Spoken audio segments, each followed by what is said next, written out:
All right, pop back in for our last segment. Make sure that you like and subscribe to the Pundits of Pugilism so we can get this content in front of you. So we got some late breaking news. We actually are just coming back to actually speak on this. And this is we found out that Ryan Garcia, this was through social media, but social media has been a platform for negotiations, so we don't want to discredit it. But Ryan Garcia has contacted Team Haney, and they are looking to put together a super fight for 2024. So a couple of quotes. This is Ryan Garcia. I've advised my team to contact Team Haney to discuss and make the fight happen between Devin and I. Devin replied by simply responding that these are facts. And then in that, Ryan Garcia replied to his reply and said, the ball's in your court, Devin. I've made my move and I'm showing you and the boxing community that I'm committed to this fight.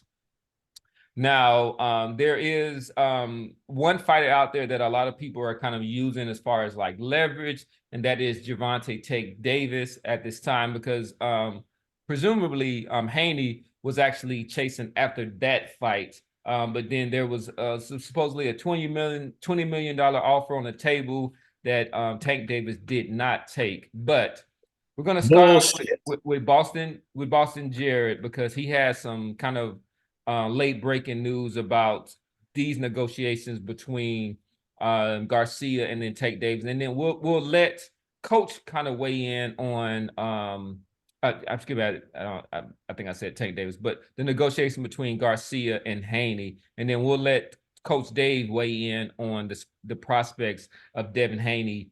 I mean, of Gervonta Tank Davis putting his hat in this ring as well. But go ahead, Boston. Right, you had some breaking news. Yeah, Boxing Scene dropped an article around 5:32 p.m. Eastern Standard Time. And there's a quote in here from Ryan Garcia's father, who basically said that these negotiations have started off on the wrong foot. And I'm paraphrasing here.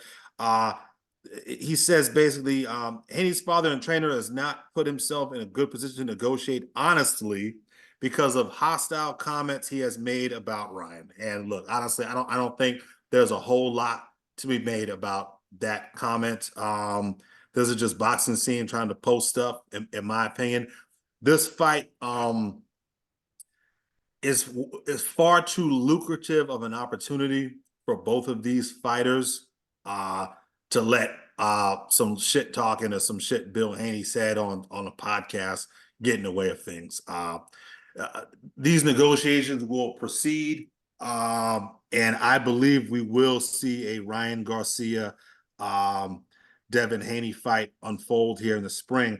Now, the interesting angle to this, and one that has not been covered by any of the talking heads, any of the news outlets, is that Sandor Martin apparently is supposed to have been Devin Haney's mandatory for that WBC belt. Sandor Martin, who took step-aside money from Devin Haney in order to allow Devin Haney his shot at Regis Prograis. So, look, we want the big fights. I mean, I get you, but it's sport, right? This is a sport, and there are rules. Sandor Martin fought his fights, and he fought his way into position for Devin Haney's belt. Now, like you said, Cam, I'm 100% with you, and I guarantee you the sanctioning bodies, the network, the promoters are also in agreement with you. Nobody wants to see Devin Haney versus Sandor Martin, except for the hardest of hardcores. And not only that, if he does that fight, they're gonna. I mean, the wolves are gonna come out. Like, why are you fighting? Like, why are you not fighting Tank? Why are you not fighting Garcia? Like, so well, the easy answer would be is that he's the mandatory. It both ways. Yeah, I mean, I get you, but the easy response is, and the WBC, who is also mysteriously silent, made a statement shortly after the Regis Prograis fight that Sandor Martin was in fact the mandatory. Now, that was well before these talks between Ryan Garcia and Devin Haney picked up steam, and I guarantee you somebody from the sanctioning body or somebody from Matchroom, who I believe Sandor Martin is signed to, will tell Sandor Martin, just please sit down in the corner and be quiet. Don't worry.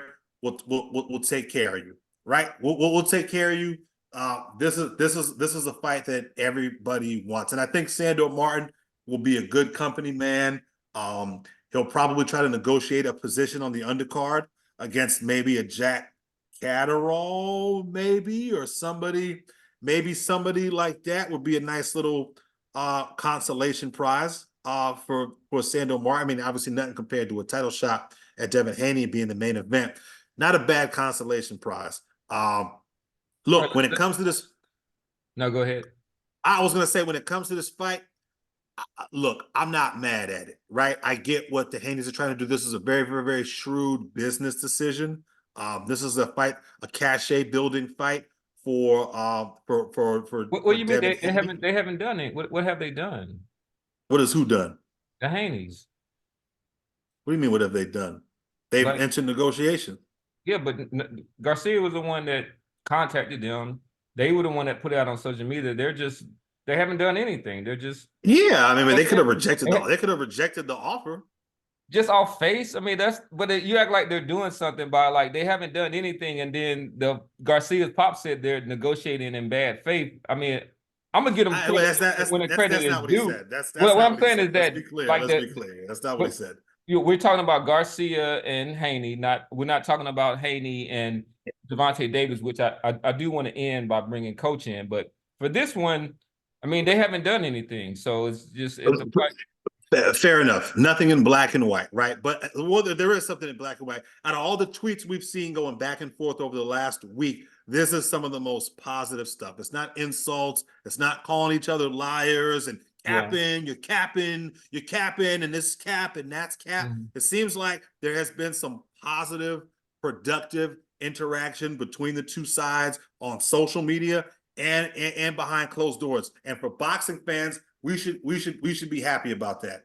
I give the kid Ryan his credit. I'd rather see Ryan fight his way into a better position so that this fight is a lot more compelling of a fight because he did not look good against Oscar Duarte, right? I'd rather see Ryan Garcia fight a Sandor Martin or Jack Catterall. And once he gets past those guys, then fight Devin. Coming off of a knockout loss to Tank and a lackluster performance against Duarte, I don't think that puts him in the best position to fight Devin Haney. But look, like Coach and you guys have pointed out, still a big fight.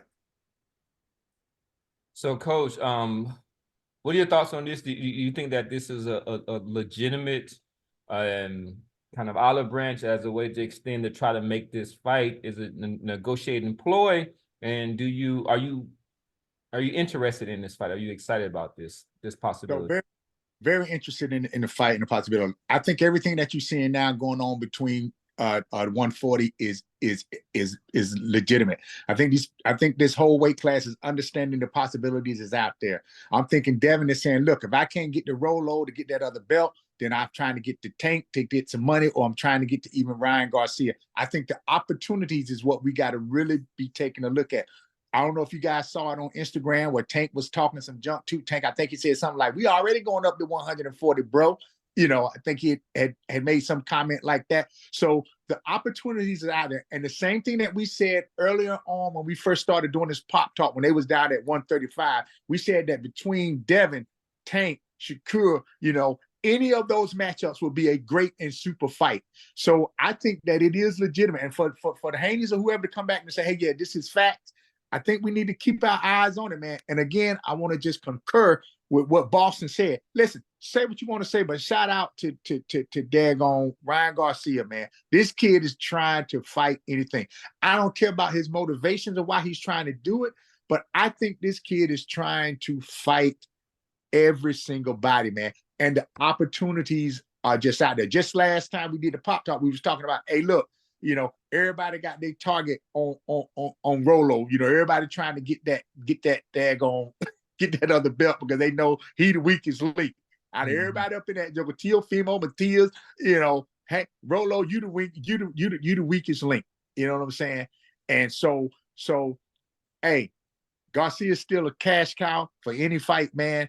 I think the negotiations and these little olive branches or these little baits that's thrown out there, I think we should take everything serious now because it seems like for whatever reason that these guys are ready to fight. Hope that makes sense, man. No, Gotta no, run- that's perfect. That's perfect. So with that said, we wanted to keep that short and sweet. And then we're gonna end our segments for the night, but we will have some new content coming out. We're gonna give our end of the year rewards and then also talk about your boy Inouye, who is fighting at the end of the year also. So with that, I'm gonna sign off. This is your boy Professor Nims. I'm signing off for Coach Dave, Group. Austin Jarrett. Peace. Shout out to the Casual Ran. And we are the Pundits of Pugilism. Make sure that you like and subscribe. And we are out. We out.